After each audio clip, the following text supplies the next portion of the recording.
Welcome to the Tough Love Nephilim series. My name is Eric Rolon. Now, according to Genesis 6, the Nephilim were the offspring of the daughters of men and fallen angels. And today we are talking about one of their tribes, the Gazites. But first, please smash those like and subscribe buttons and hit that notification bell. Follow me over on Rumble. And if you like the work that I do, then please consider donating to my locals page. Donors all get exclusive access to PDFs of all of my research documents, with endnotes included. And your support is greatly appreciated. You'll find all my links in my description box down below. Also, if you've been following this series for no short amount of time, then you'll notice that I do include some of the same information again and again regarding the relationships of the Canaanites to the Anakim and the Anakim to the Nephilim and Rephaim. I include this so that those who only want to learn about one tribe have all of the validating information. I always include new information after any repeat information, so please feel free to skip to that part. All right, let's get into this one. The Gazites. Now, historically, the Gazites were a Philistine tribe that resided in Gaza in the western region of Philistia. Now, Gaza was located southwest of Ashkelon, near the coast of the Mediterranean Sea, and happened to be the southernmost of the 5 principal Philistine cities comprising their pentapolis, Joshua 13, 2-4. Now, Philistia was the larger territory of the Philistines that later became part of the even larger territory of Judah following the conquest of Canaan, Joshua 15:47. Strong's Concordance reference H5841 defines the Gazithites or Gazites this way. Gazithites or Gazites, see Gaza, the strong, an inhabitant of the city of Gaza. Strong's Concordance reference H5804 defines Aza this way. Aza, the strong, another name for Gaza, a city of the Philistines located in the extreme southwest of Palestine, close to the Mediterranean. Hastings' Dictionary of the Bible renders Gaza this way. Gaza, a city of the Philistine pentapolis. It is referred to in Genesis 10:19 as a border city of the Canaanites, and in Joshua 10:41 as a limit of the south country conquered by Joshua, a refuge of the Anakim, Joshua 11:22, theoretically assigned to Judah in Joshua 15:47. Samson was here shut in by the Philistines and escaped by carrying away the gates.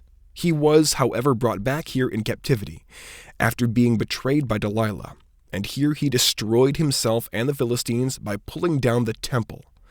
Gaza was never for long in Israelite hands. It withstood Alexander for 5 months, BC 332.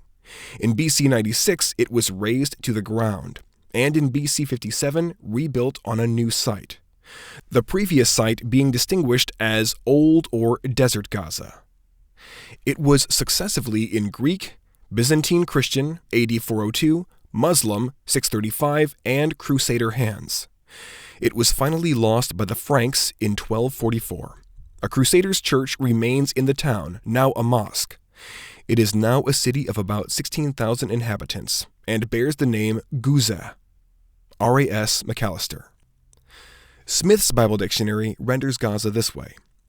Gaza, the fortified, the strong, properly Aza, one of the 5 chief cities of the Philistines.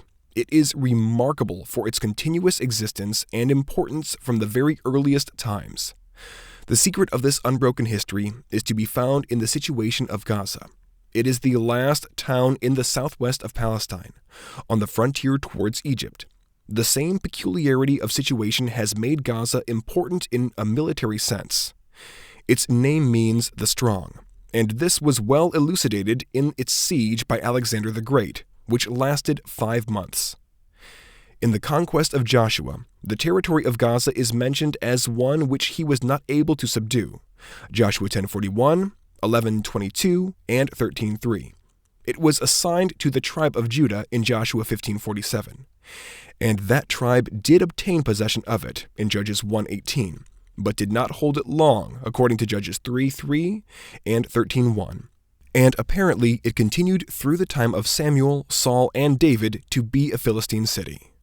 Solomon became master of Aza in 1 Kings 4:24, but in aftertimes, the same trouble with the Philistines recurred. The passage where Gaza is mentioned in the New Testament, Acts 8:26, is full of interest. It is the account of the baptism of the Ethiopian eunuch on his return from Jerusalem to Egypt. Gaza is the modern Guza, a Mohammedan town of about 16,000 inhabitants, situated partly on an oblong hill of moderate height and partly on the lower ground. The climate of the place is almost tropical, but it has deep wells of excellent water. There are a few palm trees in the town, and its fruit orchards are very productive. But the chief feature of the neighborhood is the widespread olive grove to the north and northeast. The city of Gaza, with its territories, was originally home to the Philistine tribe, the Avim, and later their fellow Philistine tribe, the Caphtorim, who conquered the Avim and dispossessed them of their lands. Deuteronomy 2:23. In Judges 14 through 16, the Nazarite Samson waged a one-man war against the Philistines, serving as the tool of God's vengeance and destruction in Askelon, Timnah, Lehi, and Gaza. And, as both Hastings and Smith point out, Gaza was the final arena where Samson would go on to make his last and greatest stand against the Philistines. Judges 16:23 through 31. Now, after being trotted out to entertain a bunch of debauched assholes at a celebration to their god Dagon, Samson tore down the central support pillars of the building he was in and literally brought the house down, killing not just himself, but all 3,000 plus people in attendance. At the time of his death, Samson racked up a Philistine body count numbering over 4,000. The first time Gaza appears in Scripture is in Genesis 10:19, in a list of nations descended from Noah. In this passage, we learn that the Gazites were Canaanites. Genesis 10:19 reads as follows: "The territory of the Canaanite extended from Sidon, going toward Gerar, as far as Gaza, and going toward Sodom and Gomorrah, Admah and Zeboim, as far as Lasha." The fact that the Gazites were not only Philistines, but Canaanites as well, is reiterated in Joshua 13:2 through 4. It reads as follows: "This is the land that remains, all the regions of the Philistines, and all those of the Geshurites, from the Shihor which is east of Egypt, even as far as the border of Ekron to the north, it is counted as Canaanite. The 5 governors of the Philistines, the Gazite, the Ashdodite, the Ashkelonite, the Gittite, the Ekronite, and the Avite to the south." Now in Numbers 13, when Israel's spies returned from their 40-day reconnaissance mission in the land of Canaan, they gave their report of the land and its fierce inhabitants. They identified the Canaanites, along with the Amalekites, Hittites, Jebusites, and the Amorites residing in the land as the descendants of Anak. Numbers 13:28 through 29.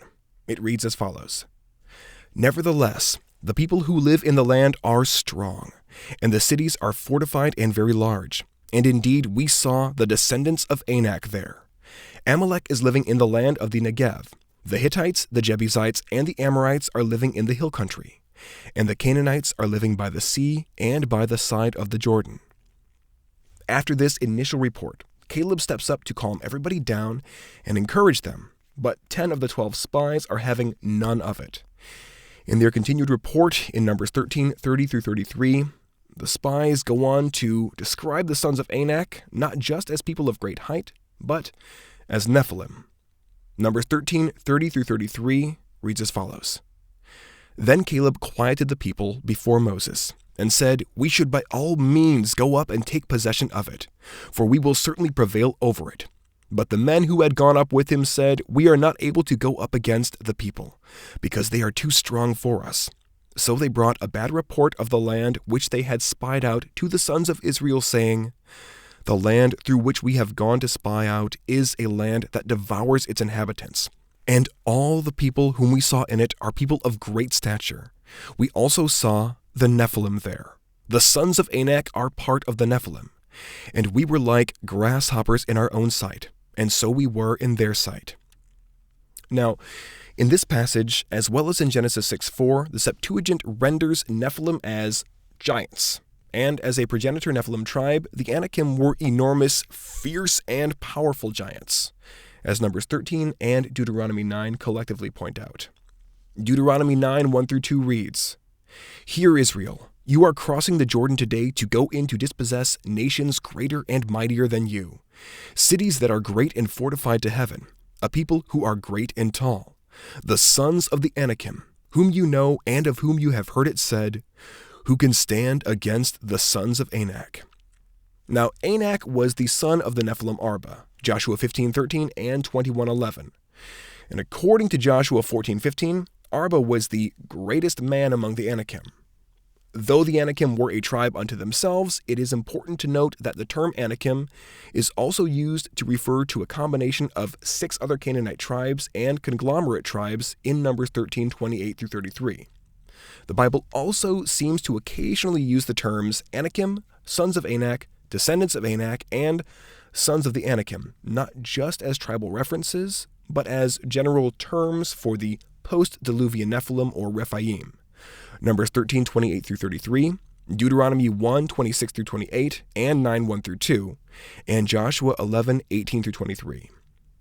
During Joshua's war campaign through Canaan, the Anakim are even specifically said to have resided in Gaza, Joshua 11:21 through 22. The Bible records 4 battles that Israel has with the Gazites. Number 1 is in Joshua 10:40 through 43, which Israel won. Number 2 is in Judges 1:17 through 18, which Israel also won. Number 3 is in Judges 16:23 through 31. This is Samson's final stand, and as a one-man army fighting for Israel, Israel won this one. Number 4 is in 2 Kings 18:5 through 8. Israel won that one too. One of the last mentions of Gaza, and by extension the Gazites or Gazithites in the Bible, is in Zechariah 9:1 through 8, as God is pronouncing judgment on Israel's enemies. The final mention is in Acts 8:26, as an angel of the Lord is telling Philip to go south to the desert road that descends from Jerusalem to Gaza. In this episode, while traveling said road, Philip meets and baptizes the Ethiopian eunuch who was returning home to Egypt from Jerusalem. Acts 8:26 through 40. All that said, the Gazites were definitively a Nephilim tribe. Thank you so much for checking out this video. I hope you enjoyed, and I hope you learned a thing or two. Once again, smash those like and subscribe buttons and hit that notification bell. Hop on over and follow me at Rumble. Until next time, folks, be blessed.